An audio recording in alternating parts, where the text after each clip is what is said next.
Hi everyone, I am going to be showing you guys how to do a bird feeder. I'm here with my baby and we have bird seeds. The reason why we're doing the Cheerios with this little guy is because I imagine him just digging in the bowl and, you know, eating it. So I have two types of food for the birds. We have Cheerios that he's going to help me do the center of the roll of toilet paper, and I'm just going to put peanut butter on it.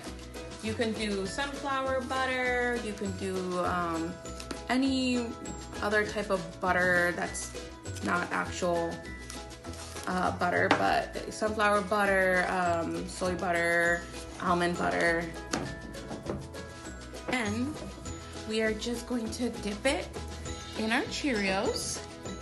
I'm going to see if he'll roll it around a little bit.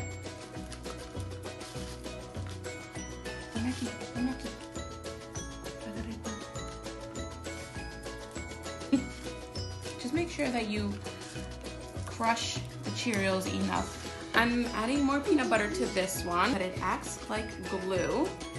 We realized that we did not put enough peanut butter on there for the Cheerios to stick well.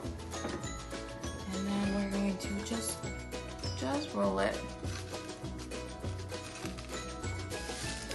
Use your hands. And there you have it.